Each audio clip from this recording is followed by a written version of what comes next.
من يهده الله فلا مضل له ومن يضلله فلا هادي له وأشهد أن لا إله إلا الله وحده لا شريك له أما بعد فإن خير الحديث كتاب الله وأشهد أن لا إله إلا الله وحده لا شريك له وأشهد أن محمدًا عبده ورسوله أما بعد فإن خير الحديث كتاب الله وخير الهدي هدي محمد صلى الله تعالى عليه وسلم وشر الأمور محدثاتها وكل محدثة بدعة وكل بدعة ضلالة وكل ضلالة في النار.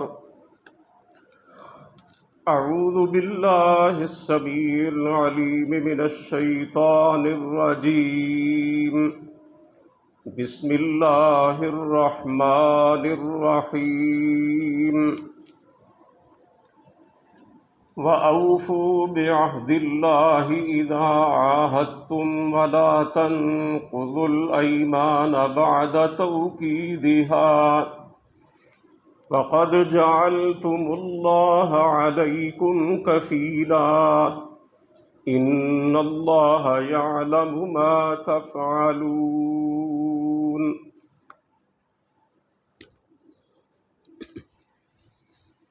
سب تعریفیں اللہ رب العالمین کے لیے ہیں، بے شمار درود و سلام نبی اقدس حضرت محمد الرسول اللہ صلی اللہ علیہ وآلہ وسلم کی ذات گرامی پر، آپ کی آل طاہرہ اور آپ کے صحابہ اکرام پر، اور قیامت تک آپ کی فرما برداری کرنے والے ہر مسلمان پر اللہ کی کروڑوں رحمتیں ہوں۔ حضرات محترم، اس دنیا میں قومیت کی دو بنیادیں ہیں۔ ایک تو وہ ہے جو یورپی اور مغربی مفکرین نے قائم کی ہے، اور دوسری وہ ہے جو سرکار دو عالم صلی اللہ علیہ وسلم نے قائم کی ہے۔ یورپی اور مغربی مفکرین نے قومیت کی بنیاد یہ بتائی ہے کہ قوم رنگ، نسل، زبان یا جغرافیائی حدود کی بنیاد پر وجود میں آتی ہے، اور دنیا میں بے شمار ممالک ایسے ہیں کہ جو انہی بنیادوں پر معرض وجود میں آئے، جبکہ سرکار دو عالم صلی اللہ علیہ وسلم نے قومیت کی جو بنیاد قائم کی ہے وہ یہ ہے کہ قوم عقیدے، نظریے اور مذہب کی بنیاد پر وجود میں آتی ہے۔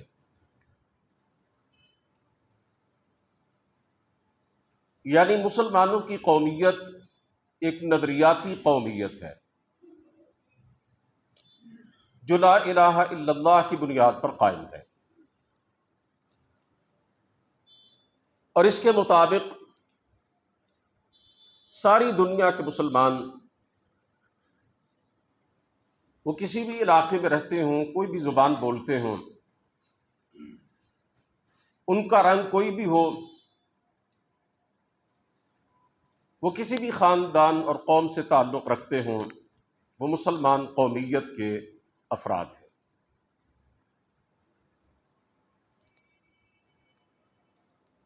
اسی قومیت کی بنیاد پر پاکستان معرض وجود میں آیا تھا، یعنی ہم یہ کہہ سکتے ہیں کہ پاکستان ایک نظریاتی مملکت ہے جو کلمہ طیبہ لا الہ الا اللہ محمد الرسول اللہ کی بنیاد پر وجود میں آئی ہے۔ اگر ایسا نہ ہوتا تو پھر ہمیں ہندوؤں سے الگ ہونے کی ضرورت نہیں تھی۔ یہ دو قومی نظریہ ہی تو اس کی بنیاد بنا تھا، جو قرآن کریم کے اندر اس طریقے سے بیان کر دیا گیا، قل یا ایھا الکافرون لا اعبد ما تعبدون۔ اے نبی کہہ دو کہ اے کافروں جن کی تم عبادت کرتے ہو میں ان کی عبادت نہیں کر سکتا۔ اور پھر اس سورہ مبارکہ کی آخری آیت لکم دینکم ولی دین، تمہارے لیے تمہارا دین، میرے لیے میرا دین۔ اس دین کی بنیاد پر مکہ مکرمہ کے اندر دو قومیں وجود میں آئی تھی، حالانکہ دونوں کا قبیلہ ایک ہی تھا، قبیلہ قریش۔ ایک قومیت مکے کے کافروں کی تھی اور دوسری قومیت رسول مقبول صلی اللہ علیہ وسلم کے ماننے والوں کی تھی، اور اس کا عملی اظہار پوری طرح دنیا کے سامنے اس وقت آیا جب کفر و اسلام کا پہلا معرکہ غزوہ بدر پیش ہوا کہ دونوں فوجیں آمنے سامنے ہیں، جو دونوں اقوام ہیں الگ الگ، حالانکہ رنگ ایک ہے، نسل ایک ہے، زبان ایک ہے، حتیٰ کہ قبیلہ ایک ہے، یہاں تک کہ باپ ایک طرف ہے تو بیٹا دوسری طرف ہے، چچا ایک طرف ہے تو بھتیجا دوسری طرف ہے، ایک بھائی ایک طرف ہے تو دوسرا ایک طرف ہے، ماموں ایک طرف ہے تو بھتیجا ایک طرف ہے۔ لیکن یہ دو الگ الگ قومیں ایک دوسرے سے ٹکرا گئیں، ایک دوسرے کے خلاف برسر پیکار ہوئیں، اور چشم فلک نے دیکھا کہ دونوں کی تلواروں سے ایک دوسرے کا خون ٹپک رہا ہے۔ حضرت عمر فاروق رضی اللہ تعالیٰ عنہ نے اپنے سگے ماموں کو اپنے ہاتھوں غزوہ بدر میں جہنم رسید کیا۔ حضرت ابو عبیدہ بن جراح رضی اللہ تعالیٰ عنہ نے اپنے حقیقی باپ کو قتل کیا۔ اس طرح کی مثالیں بھی دیکھنے کو ملی۔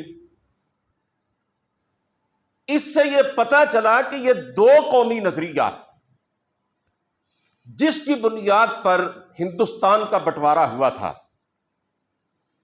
اور جس کی بنیاد پر پاکستان بنا تھا، اور جس کی تشریح اور توضیح کرتے ہوئے بانی پاکستان نے کہا تھا 23 مارچ 1940 عیسوی کو لاہور کے اقبال پارک میں جب قرارداد پاکستان پیش کی گئی تھی اور مسلمانان بر صغیر نے یہ طے کیا تھا کہ ہم نے اپنا الگ ملک حاصل کرنا ہے، اس میں حضرت قائد اعظم نے ببانگ دوہل یہ کہا تھا کہ ہم مسلمان ہندوؤں سے ہر لحاظ سے بالکل الگ قوم ہیں، ہمارا مذہب الگ، ہماری روایات الگ، ہماری تاریخ الگ، ہمارے نام الگ، ہمارے نام رکھنے کے اصول الگ، ہماری تاریخ الگ، ہمارے ہیرو الگ، ہماری عبادت کے طریقے الگ۔ مسلمان کسی لحاظ سے بھی ہندو قوم کا حصہ نہیں ہے اور ہندوؤں کے ساتھ مل کر نہیں رہ سکتے۔ مسلمان ہر لحاظ سے الگ قوم ہے اور ان کے لیے الگ ملک چاہیے جہاں وہ اپنے نظریہ حیات کے مطابق زندگی گزار سکیں۔ اب یہ دو قومی نظریہ میں عرض کر چکا ہوں کوئی 1940 کی پیداوار نہیں، یہ پیارے پیغمبر علیہ الصلوۃ والسلام کو مبارک دور کا بنا ہوا نظریہ ہے، اور اسی وقت یہ اعلان کر دیا گیا تھا کافروں ہمارا تم سے کوئی تعلق نہیں، کسی طرح کا بھی کوئی تعلق نہیں، تمہارا دین الگ ہمارا دین الگ، اس لیے تم الگ اور ہم الگ. اور پھر غزوہ بدر میں اسی دو قومی نظریے کی بنیاد پر جنگ لڑی گئی تھی. اگر قوم ایک تھی تو پھر لڑنے کی ضرورت کیا تھی؟ غزوہ بدر میں اسی طرح اگر ایک قوم ایک تھی بر صغیر کے اندر جغرافیائی بنیادوں پر، تو پھر الگ وطن حاصل کرنے کی ضرورت نہیں تھی.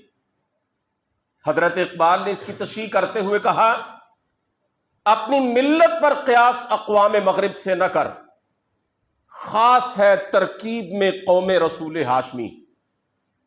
ان کی جمعیت کا ہے ملک و نسب پہ انحصار، قوت مذہب سے مستحکم ہے جمعیت تیری. اور دوسری جگہ پر وہ کہتے ہیں، قوم مذہب سے ہے، مذہب جو نہیں تم بھی نہیں، جذب باہم جو نہیں محفل انجم بھی نہیں.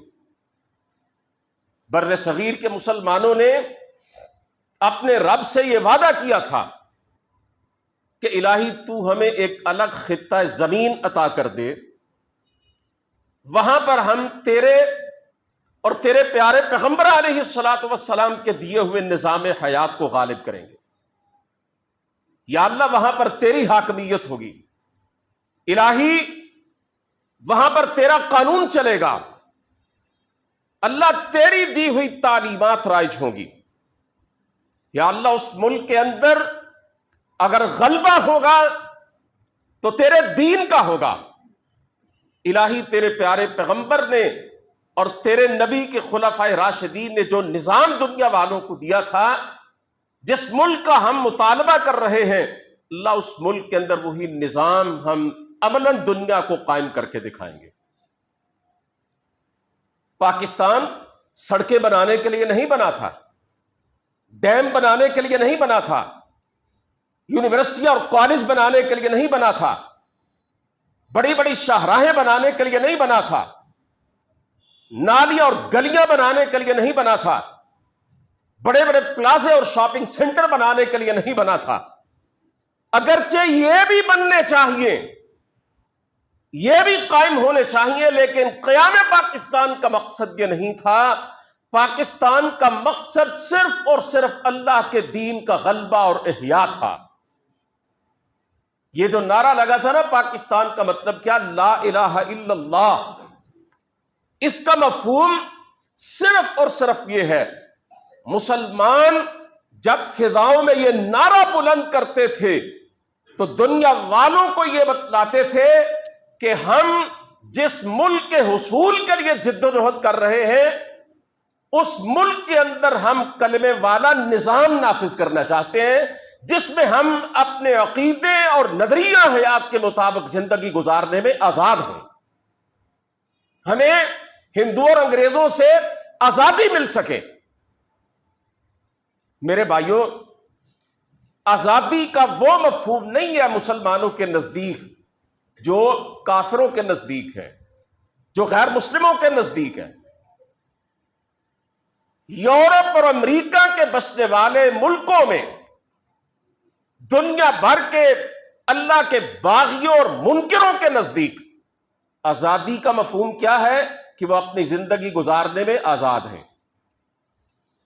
جو چاہیں کھائیں، جو چاہیں پئیں، کوئی حلال اور حرام نہیں ہے، جیسے چاہیں رہیں، نکاح کے ساتھ یا نکاح کے بغیر، جس سے چاہے جنسی تعلق قائم کریں، وہ ماں ہو یا بہن ہو یا بیٹی ہو، وہ جیسے چاہے کپڑے پہنے یا ان کی مرضی ہو تو نہ بھی پہنے، وہ جیسے چاہے حکومت کریں، جیسے چاہے قوانین بنائیں، جیسے چاہے رویے اپنائیں. ان کے نزدیک آزادی کا مفہوم یہ ہے، اور مسلمانوں کے نزدیک آزادی کا مفہوم صرف اور صرف یہ ہے کہ ایک ایسا خطہ ہو، ایک ایسا ملک ہو جہاں پہ وہ اللہ اور اس کے رسول کے طریقوں کے مطابق زندگی گزارنے میں آزاد ہو. بس اس کے علاوہ آزادی کا کوئی مفہوم نہیں اسلام کے نزدیک اور مسلمانوں کے نزدیک. ہم نے جو آزادی حاصل کی تھی،